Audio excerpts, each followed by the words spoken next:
Well, good evening, everyone, and welcome to the William M. and Catherine B. Ginder Lecture. I'm Alex Triantis, Dean of the Johns Hopkins Carey Business School. The Ginder Lecture was started more than 25 years ago to bring prominent speakers to Johns Hopkins to discuss timely and relevant issues related to business.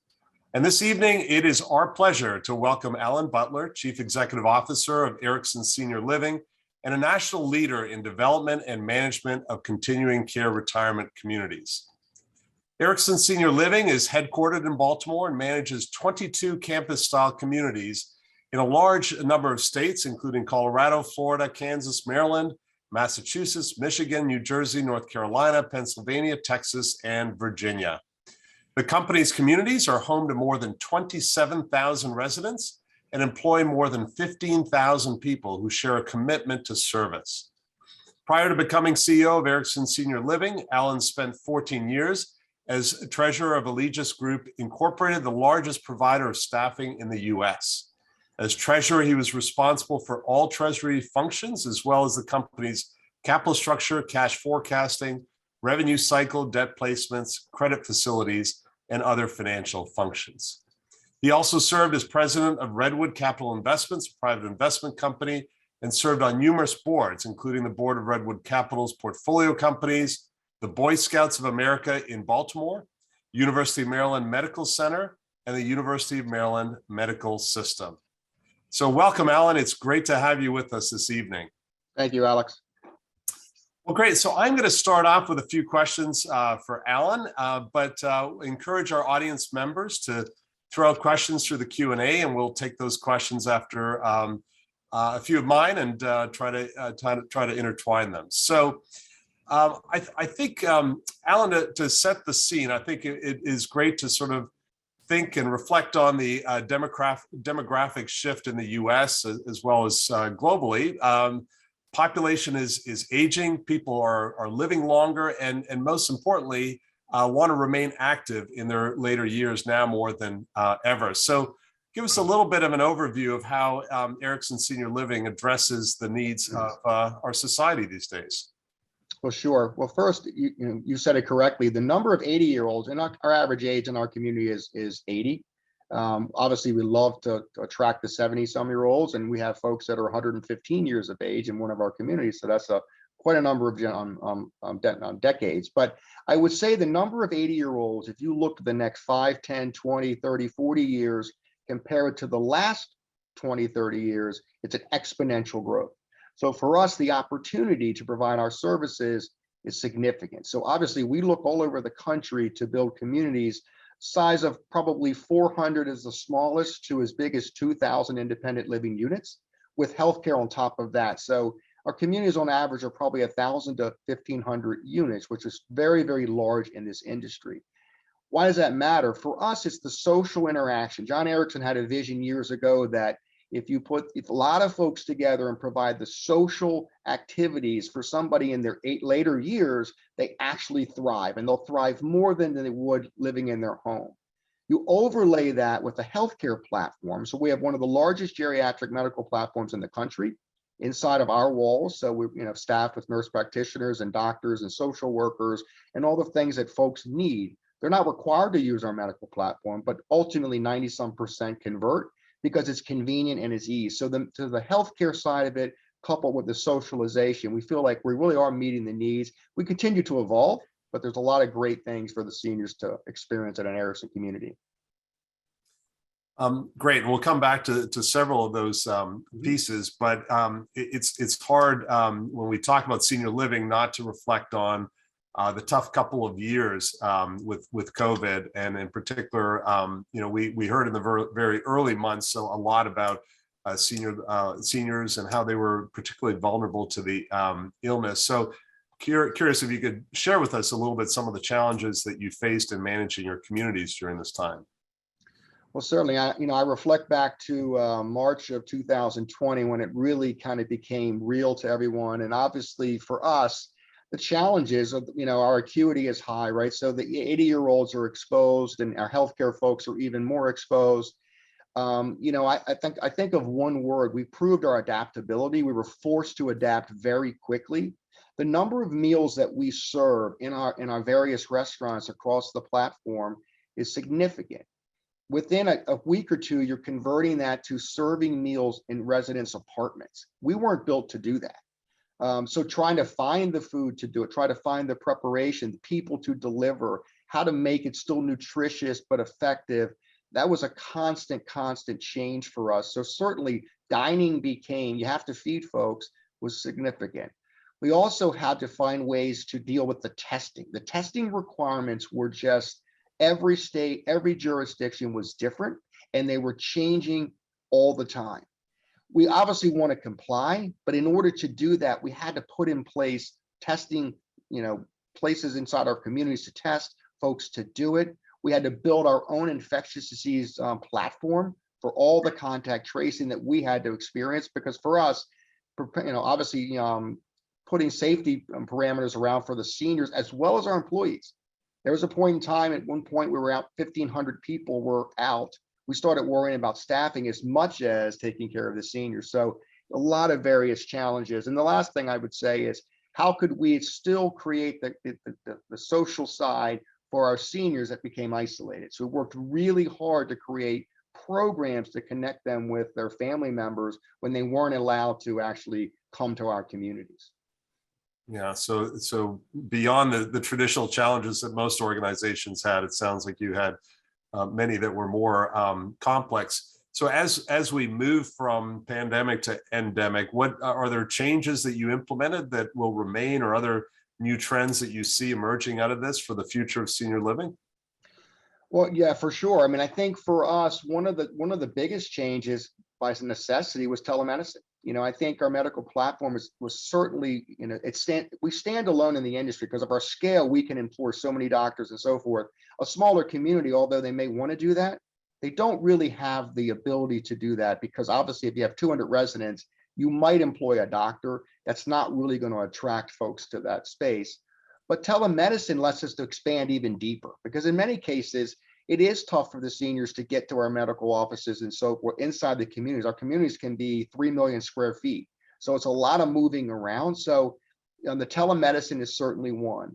Our ability to deliver food now in people's homes. Right? We never really spent a lot of time doing that. We obviously encourage folks to go to the restaurants and social interaction, but now we have that balance, which I think people very much enjoy.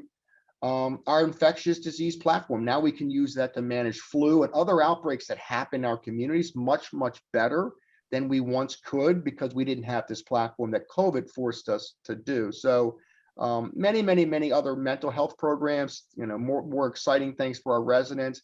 We're forced to think a bit differently when you have a pandemic, for sure. Absolutely. It accelerated so many things that you're probably already working on. Right. So you have 22 managed communities across the country. I think it was 11 different states that I mentioned there. Right. And so you're obviously Erickson Senior Living is very heavily involved in real estate development. I was wondering if you could take us through sort of how you think about expansion into additional communities and developing new facilities.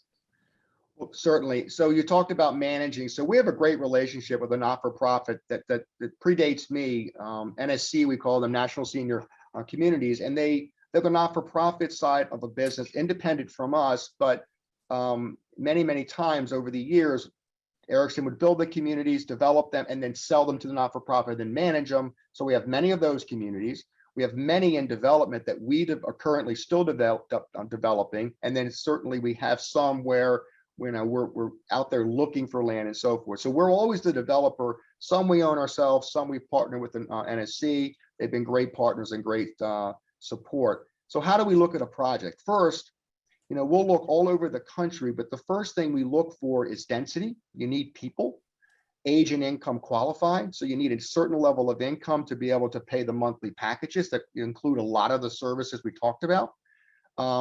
At the entrance fee model, you have some that do rentals. We do entrance fees. So it's really a trade of your home in many cases. That's how folks see it. A trade of your entrance fee to buy your unit. When you pass, we typically refund anywhere from 90% to 80%, depending on the market, or in some cases 0, but it's a much lower entrance fee. So that's the model. So we need Asian income qualified people. We also look at competition. Now, you might think for competition, you're wondering if there's too much of it. In fact, we look a little differently. We want to make sure there is some competition, because then people understand the product. You're not explaining to the entire market what a CCRC is. Most people think of us as a nursing home. We're anything but nursing. Nursing home side of it may be 10% of the entire population of a community. So we've got to get past that. The independent is really what you're selling. Your life is doing this, not doing this. So we have to sell that. So competition.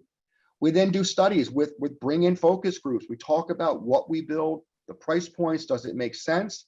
Once we get that, we will literally we'll find the piece of land to buy. Then we have to go through the entitlement programs. That can take 2 years. And then your first phase, when you analyze it, obviously you have to make sure the economics work. We look at a simple model. It's not that simple, but it's return on invested capital. Time is a big part of it. Our communities can take 10 years to build out because they're big. So you really have to take time value of money. You obviously have to factor in the cost, and that's how we ultimately do it. But when we buy a piece of land, from the minute we identify to the minute we open, is probably 4 years. Well, that's quite a long time horizon. And so you're already in the process, I imagine, of thinking about other states that you're going to build in. And are there sort of state related issues that that sway you one way or the other? Well, this would not surprise you that the most challenging state that we're not in, that we continue to look in, is California. I tell folks there's 49 states and then there's California. So California has unique laws related to what we do. I would say it's probably for other companies as well. But with that said, it's a very, very big state with a lot of people. So to be a national leader, you have to be in California. So we look consistently. But what I've also learned doing this job now for almost 13 years is you don't fall in love with a location if the site doesn't make sense. It's got to be the right site, because at the end of the day, where you live matters. So you might like an area of California and you're chasing something, you don't get it. You can't settle for a suboptimal piece of property, because ultimately the project will not work. Our projects are hundreds of millions of dollars. So you can't have misses. So we're certainly looking in California. We also love to expand in markets we're already in. So we have 2 in the state of Maryland. We already have, a couple here, three that we manage here. We're looking at 2 more. Northern Virginia, we're launching a 3rd one there. So certain markets that we're in, we're certainly not afraid to expand, obviously not on top of each other, but in an area where you can leverage the marketing that you already exist, the brand. We spend time branding our communities by the name of the community, and then you'll see the thing by Erickson Senior Living.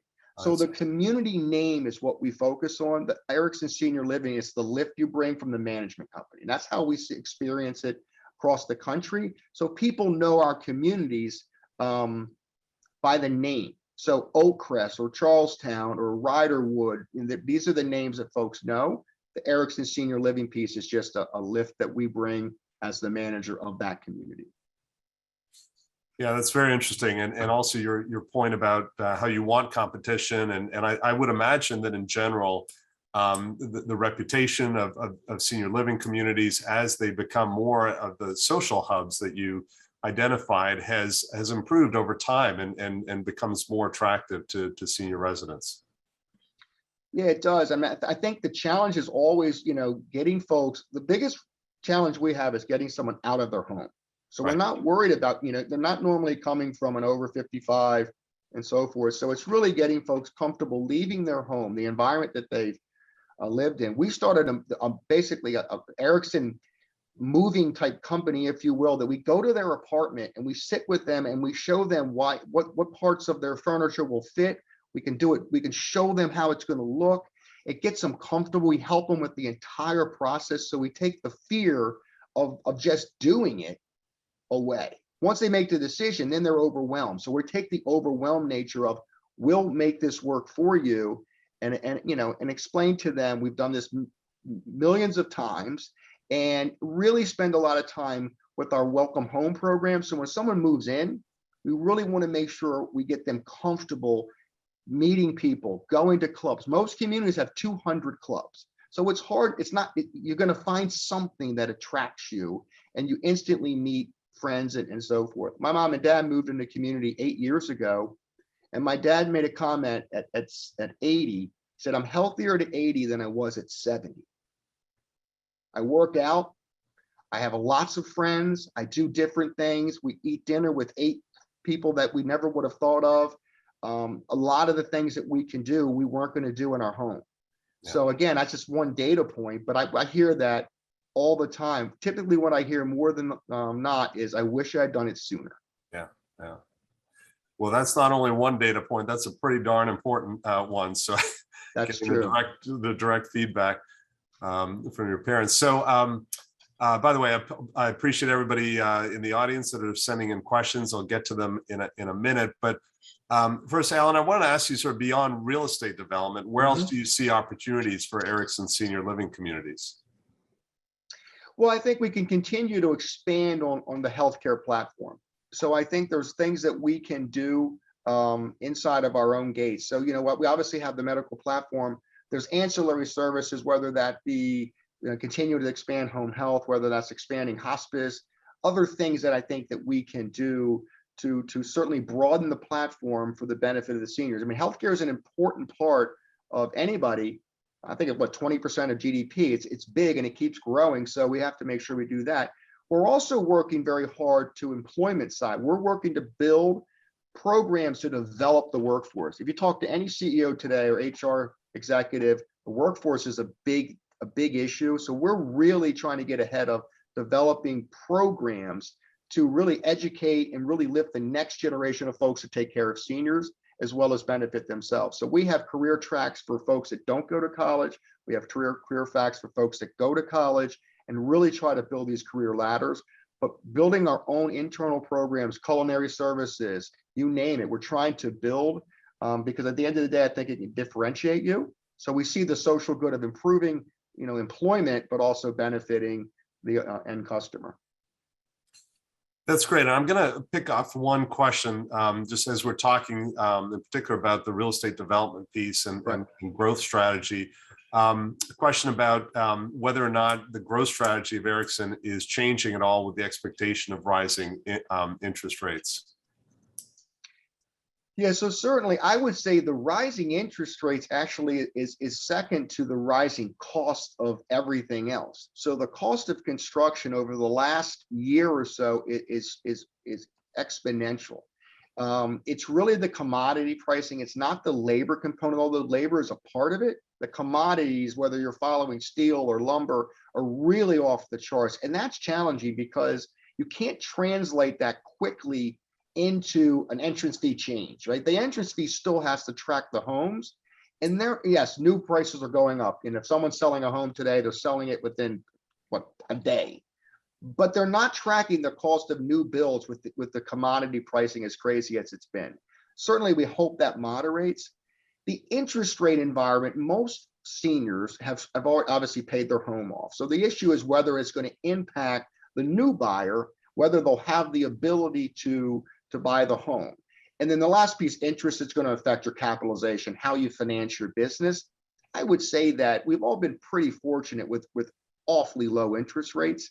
We're not built on living on a 2% interest rate. If your company is, it's not for the long run. Right. So you have to have expected interest rates to rise. We've been talking about it for the last 10 years. Now we're experiencing it. Obviously, the inflationary side is a bit faster than people would like to see in any one period of time.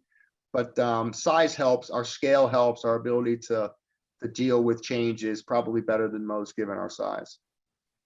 And you mentioned scale before as well. We do have a question about some of the business service or some of the services you offer that smaller facilities may not be able to offer. So what are other ways from a service perspective that you're able to take advantage of scale? Well, the single biggest one is the medical platform. When I travel around the country and I go to conferences, I'm always asked, how can we replicate that? The reality is you can't. And it's not being egotistical. It's not being anything but the sheer numbers. We get a lot of doctors that come to us probably, let's say, their later part of their career. They've been a sole practitioner, maybe in a small practice. And the world of being a doctor is not that fun these days, right? They're having to see patients every 6 minutes. You're spending time billing, chasing the medical Medicare, Medicaid platforms. It's crazy. We ask our doctors to see patients to an hour. That is a huge differentiation. So when you're talking to an adult child of a mom and dad that are coming in and say, you will get 30 minutes on minimum with our doctors, that's a huge differentiation. Biggest challenge seniors have is who's that quarterback when they get older. They have 5 or 6 doctors, and who's quarterbacking all their care. So we can stand apart, and we don't really run our medical practices to make a bunch of money. We will do that other ways in the business. This is a service for the residents to take care of them. So that's one area that I think we can help with. We can do a lot with, like I said, the social engineering, the programs, the social workers, the fitness folks, things that scale allows you to have. So we have fitness centers all over the community with trained fitness professionals to really focus on the health of a senior. It's not the same as me or you going to work out. You're having an 80-year-old with varying conditions. You're going to get a dedicated person to help you work out. That's going to encourage somebody to come and make them healthier. Mental health, we have folks to focus on those side of the things. So we're constantly trying to evolve. Technology, we're working on great ways to make life simpler for the senior with their tablet at home. And Erickson Now is a program where you try to link every single thing in the community on their tablet. Now, part of that is the education. It's not as simple as giving the tablet to an 85-year-old. So we have to help and educate. But we're continuing to try to meet them where they are, as well as look to the future, because the new seniors are going to be different than the seniors of today. That's great. And we did actually have a couple of questions regarding technology, so I'm glad you addressed that. Maybe we'll come back to them later. Sure. We do have a number of questions on pricing. What's the best way to keep per person cost trend flat? Whether or not, how do you avoid surprises, sort of additional fees and increases over time once residents are there? And another question regarding affordable housing and how to make it more accessible to a broader audience. So if you could sort of address those combined. Sure, lots of pieces there. So let's talk about the cost side of it. We really do try to target ourselves to a value play in the markets that we're in. So we'll say the middle market, if you will. Now if you're in Naples, Florida, which we're in, that doesn't mean it's going to be a $300,000 entrance fee when the market's $1 million. We'll still be well below everybody else, but it's going to be more than it would be in Maryland. So on the entrance fee, that's the simpler of the two economic pieces of it, because again, a senior is selling their home. They see that as a transaction. The monthly fees are what you live on every day. And that's the things seniors worry about. They worry about running out of money. And we're very, very conscious about how we do increases every year. We don't do mid-year increases. We've never done mid-year increases. It's a once a year. Even if you're dealing with inflationary, as we are right now with labor and so forth, we're not doing mid-year increases. Our partners, NSC, won't do that either. I think that's important. I think that we focus on the rising costs, but again, our platform and our scale allows us to absorb. We've got to be more efficient though. So we've got to continue to offset some of those costs with efficiencies. That's important. But we've always found ways to really track with typical 3% inflation, if you will. You see 8%. We're not going to do rate increases 8 and 9%. The senior, we're not going to need to do that. We'll find other ways to manage that side of it. So that's important. From the affordable housing side, there's two elements to it. One, we provide units that are 800 square feet all the way up to 2,000 square feet. The affordability can certainly happen in the smaller units. Now you might say, gosh, 800 or 900 really small. It's amazing when you get to be older how much little space you really need, because most of their day is spent out and our community is experiencing all the things that we offer. They're not spending their days in the apartment, but 1,000 square feet is not small by any means for a senior. So that's one way we attack the pricing. So we make sure that we have affordable units. The second piece of affordable housing is you're starting to see more and more dollars that will commit either to do affordable housing, which would be our goal, or to partner with someone to do affordable housing in the jurisdictions that you're going to. We don't necessarily put it in the community itself. You got to be, that's a trickier one to manage. I'm not sure the folks see it as really blending it in, because you don't get credit for it, versus launching something that's an affordable housing project. So one of two ways: you either give the money to support it, or you help do it, or some combination. And we're seeing that more and more, and we embrace that.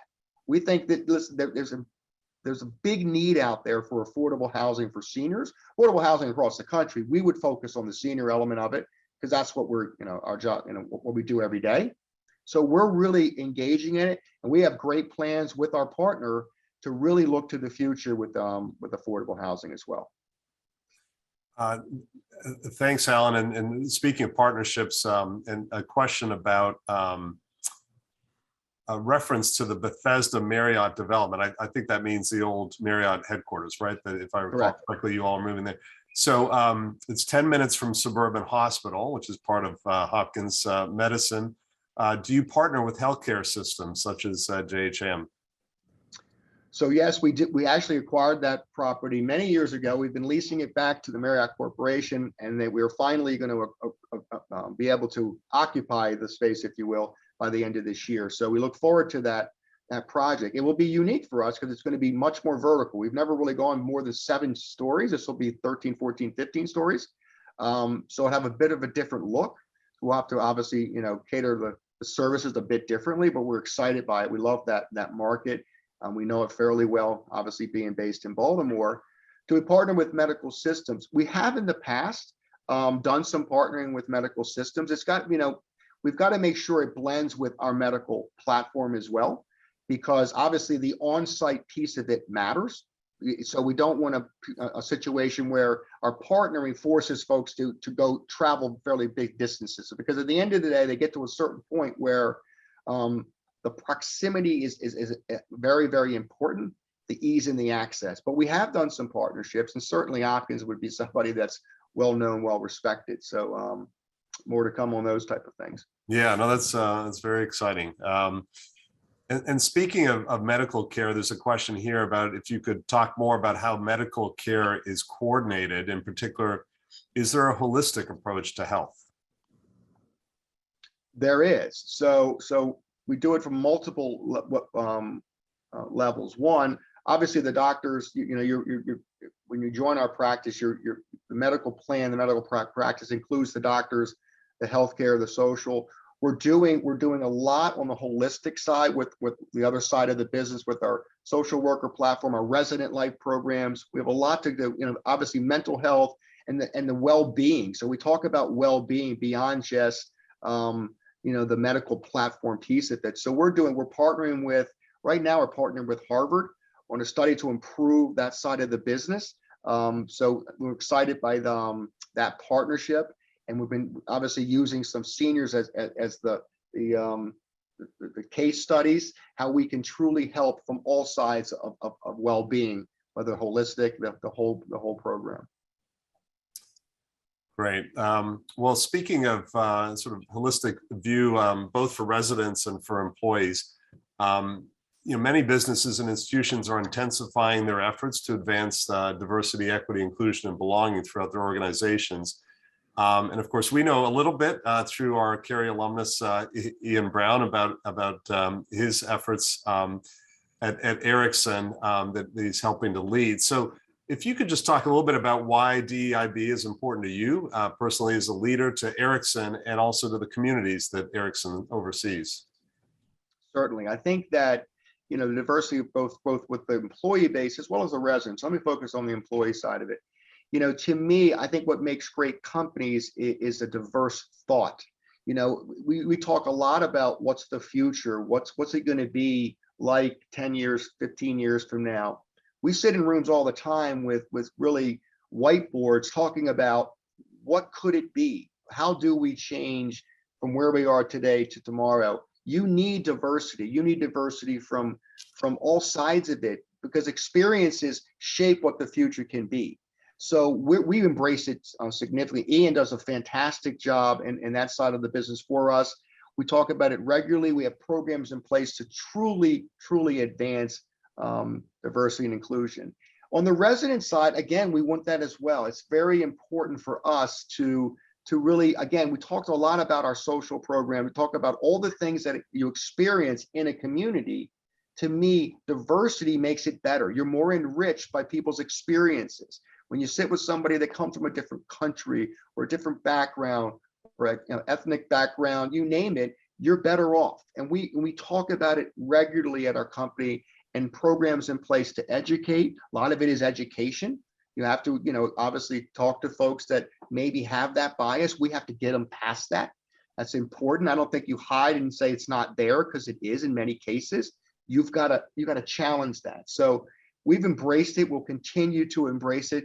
We're better because of diversity. I'm convinced of it, whether that be the employee base as well as the customer base.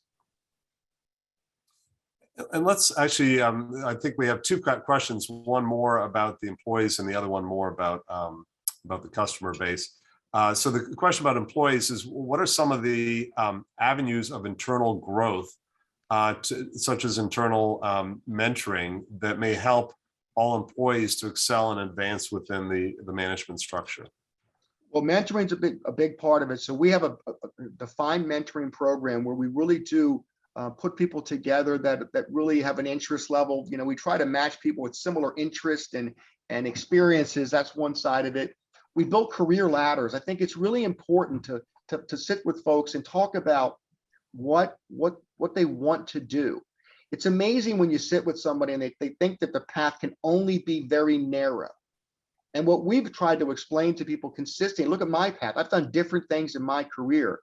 I didn't wake up one day and say, I'm going to be the CEO of a senior housing company. It didn't work that way. So we try to teach people the basic skills of leadership, all the things that you can experience, because they're transferable, but you've got to help them along the way. So we have Erickson University. We've got a lot in the training and development, and we have got to do a better job to continue to expand that, because I think that's going to differentiate employers. So it's very, very important for us to do that. And really take folks, again, trade schools, folks that are dining program. We use students for our dining servers. We have scholarship programs for the students that we contribute to. Our seniors love it.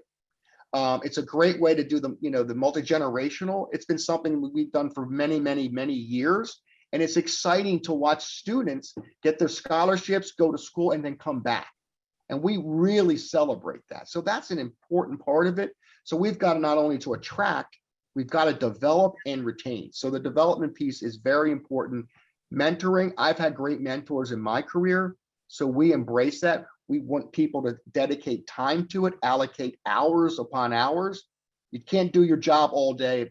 Mentoring is a big part of it. So we want you to do that. And we really think it helps us stand apart. So we certainly embrace that side of it. Great. And I've got one more question on the employee front as well, which addresses a particular aspect of DEIB. So do you have intentional programs or standard operating practices that aid in making your company more accessible for employees with disabilities? Clearly, you think a lot about that, I'm sure, in terms of your customer base, but also this question is specifically about employees. Yeah, that's an area that I would say we could do a bit of a better job, although I think that we're very, we're very sensitive to it. But again, it's a challenge. Now, I will say certain parts of the business, we have programs in place in our dining where we partner with autistic groups that come in, and actually we have a bunch of communities that support the Autistic Foundation. We bring folks in there. But in terms of our employee base, we continue to try to find those jobs that we can offer to folks that are struggling a bit, or certainly have some areas. So, but I think it's an area that we can advance for sure. Great. So over now to the customer side. Just to read this question, many companies are increasingly concerned about ESG. How is Erickson applying these concepts in its communities and business model? How are you creating equitable access to senior living and building inclusive spaces, especially knowing that a significant portion of seniors will be from a minoritized background? Just reading that verbatim. Make sure I understand the question. Can you? I think the question is more, and hopefully I'm interpreting it correctly, is sort of thinking about from a customer perspective, from your residents' perspective, how you make sure that you have sort of equitable access and inclusive spaces for your residents, including those from all backgrounds. Well, like I said, I mean, certainly we embrace that. One thing I should have mentioned before is, you have to market differently. You have to make sure that you meet folks where they are. So whether that's going to religious organizations and meeting folks there, it's obviously changed the look of your sales department. They can't all look like me, but they market to a diverse customer base. So we have to be intentional with that, how we do ads and so forth. And in terms of what happens in the communities, again, it gets back to the social programs and all the various things we have. We've got to make sure that we meet all sides of the business. I mean, all sides of the customer base. So what works for various groups that they're excited by an interest. We don't create the social programs. We let the residents help us understand what they want, and we support it. So we have resident councils. We interact with the residents on a regular basis. So every community is different. We learned that years ago. A community in Boston is not the same as a community in Florida, and trying to McDonaldize it doesn't really work. The bricks and sticks may look the same, but the programs are really, remember, this is their home. This is where they live. And what makes us, I think, different is we really let the customers tell us what they want. Now, not everything they want they can have, because obviously you could have 500 different programs that won't work. But certainly if you're talking about diverse programmatic changes based on a particular community that might have more of this versus less of this, then we're going to meet them there, because that's what the residents are going to want.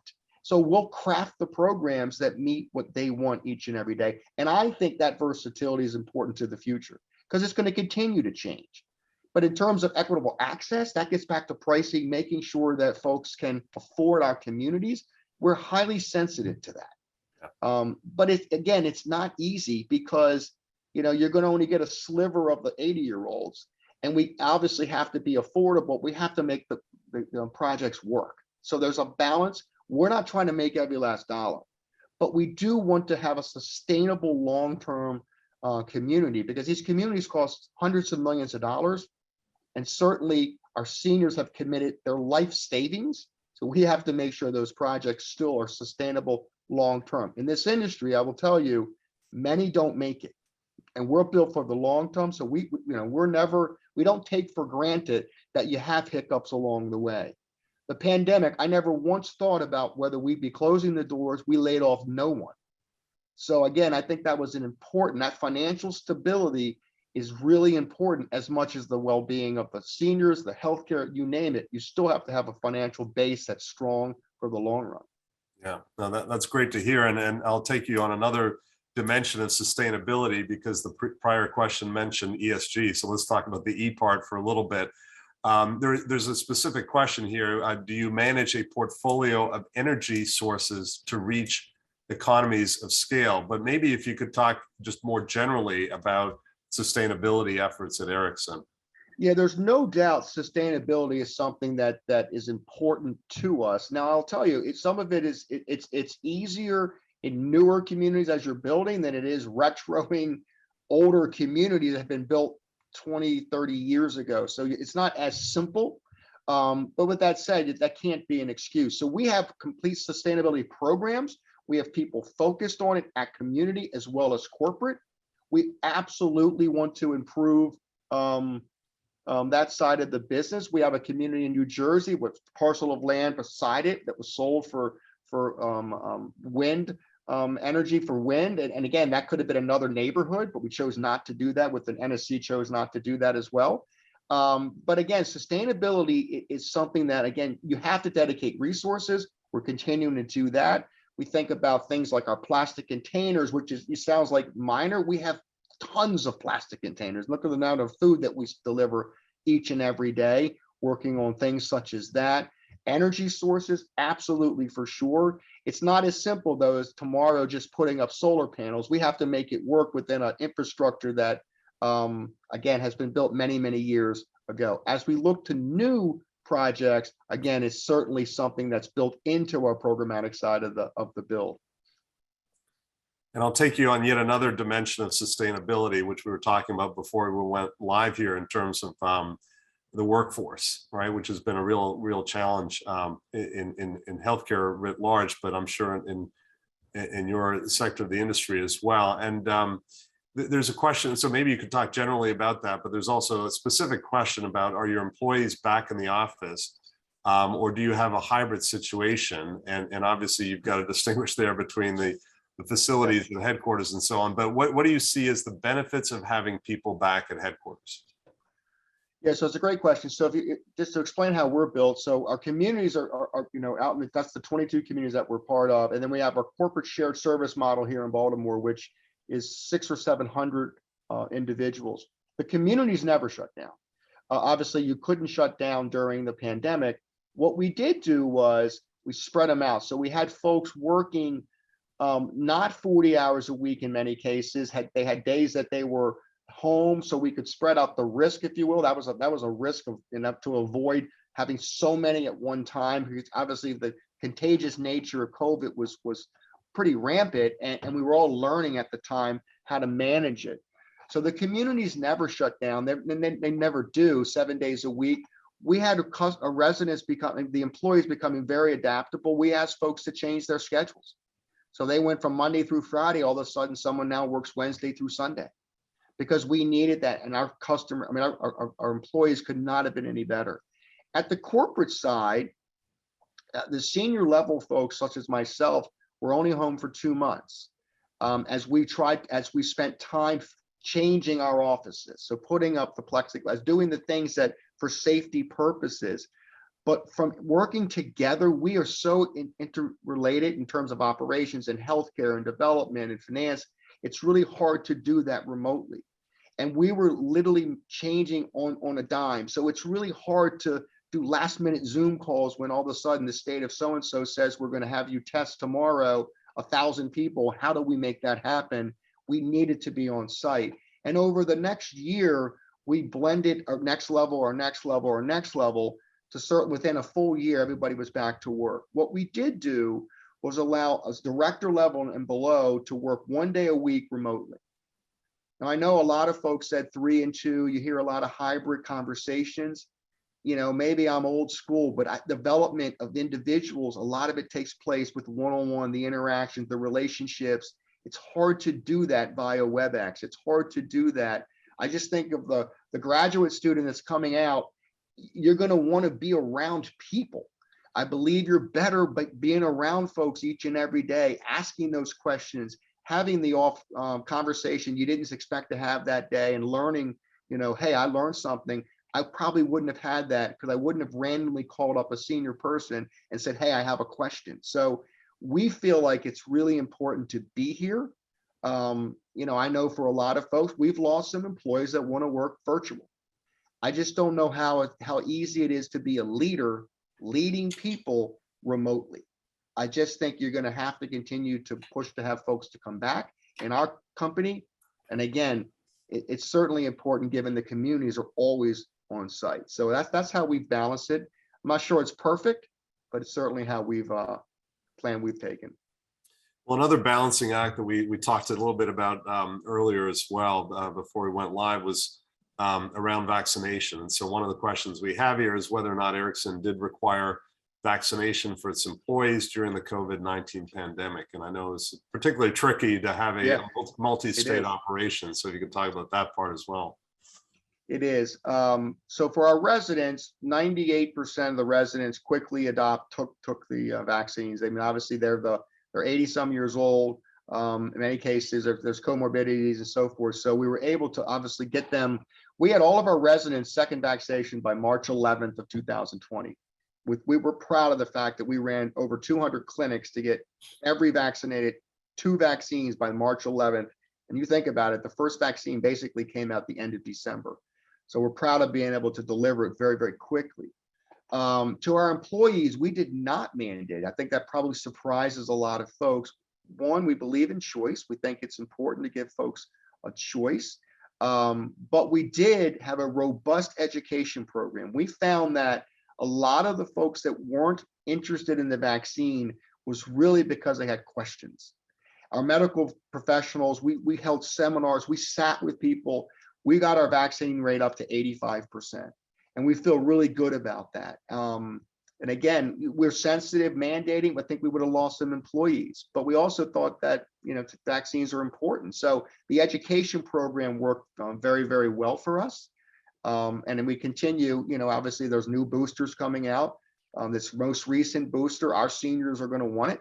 So we have to, put back in place our vaccine programs and so forth. And we're ready to do that. So it was tricky. It was not an easy just mandate.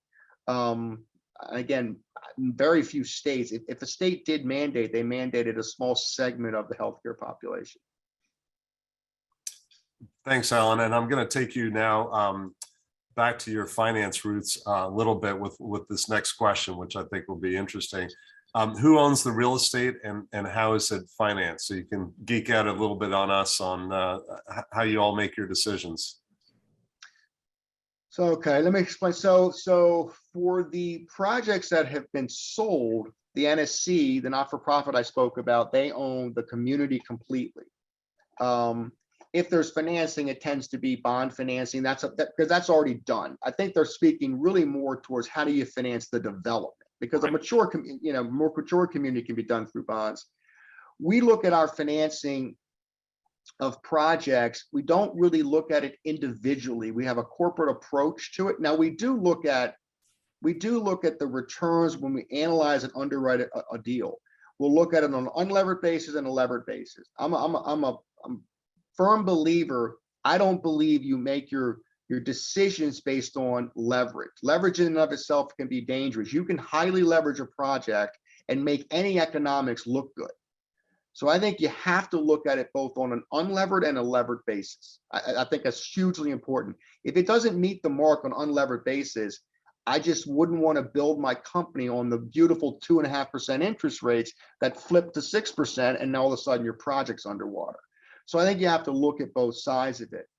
So we look at a macro funding of our communities, and we fund it through through the loans, a macro level to the community level of financing.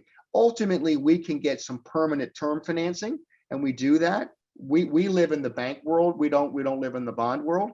I think the banking world is a bit more versatile and flexible for us. Bonds in and of themselves can be great. They're long-term vehicles. I think they're better for the mature side of something when it's completely done. I don't necessarily like it in the flux of a developing 7-8 year window of time as you're building a community. Great. Well, I have a couple of questions here regarding you as a leader and advice that you could give for our emerging leaders out there in the audience. So first of all, when you were first starting your career, did you receive any important advice that somebody gave you, and how did it help you, and pass it on? Yeah, I mean, the simple advice in the beginning, my early days, I was a banker. I spent 10 years in banking. And I would say that the best advice I had from the beginning of work was from my father, who spent 41 years in the railroad. And his first comment was, get in early and outwork people. And that sounds basic, but outwork, if you want to stand out, you need to outwork. You need to you make yourself stand apart. Everybody says they work hard, but you can tell the difference between a job and you're building a career. You outwork somebody and you show that level of interest. The second big advice I had was ask questions. Knowledge comes from asking questions. If you're sitting in a meeting and somebody raises what a cap rate, the cap rates are doing this, and you sit there going, I don't think I understand exactly what that means. Maybe not in the meeting, but at the end of the meeting, you need to ask someone what it means. How does it work? Because if you don't know what it means, you're going to sit there each time and you're going to nod. You're going to say higher is better or lower is better, but you don't understand what it means. So ask questions. In our company, we use the curious sponge. So ask questions and absorb it. And I think that's hugely important. But I would say that, and the second piece would be, as you're building your career, as I said earlier, I don't think early on in my career, I was fairly narrow. I never thought I'd leave banking.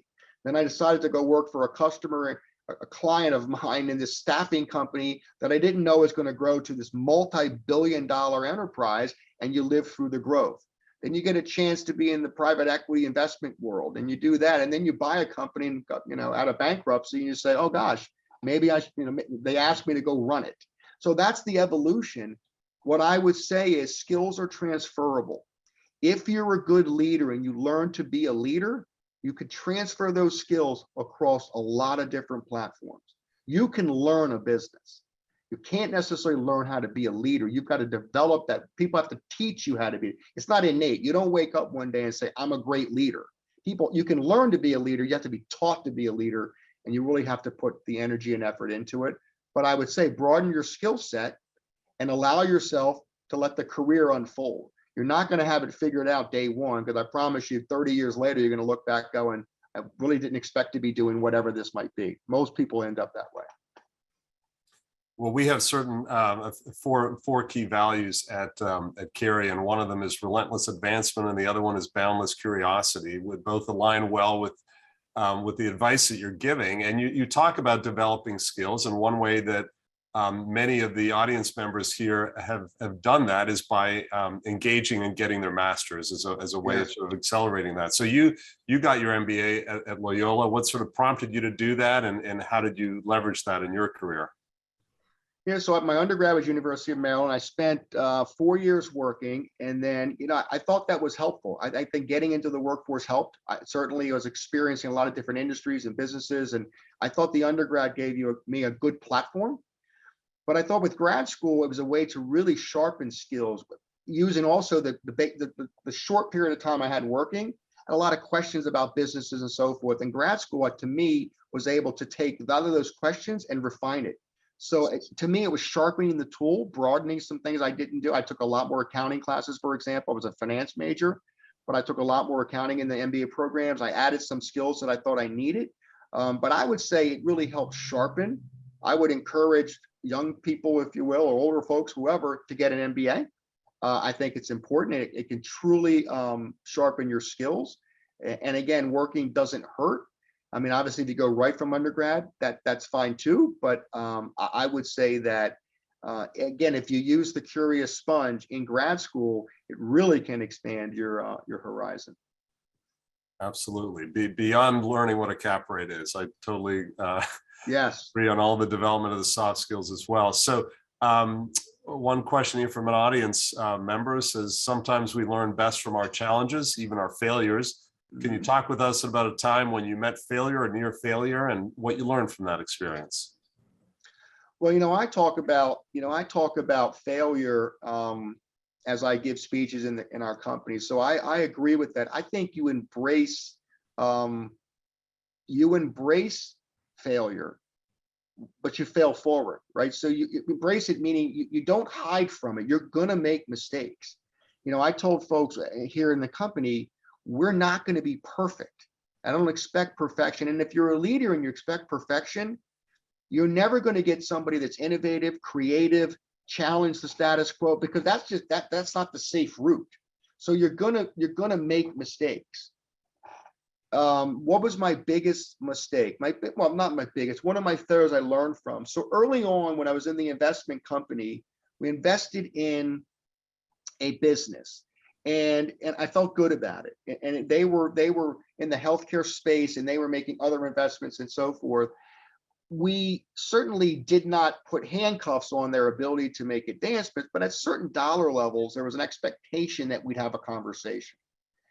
And we had a conversation, and I didn't really like the deal.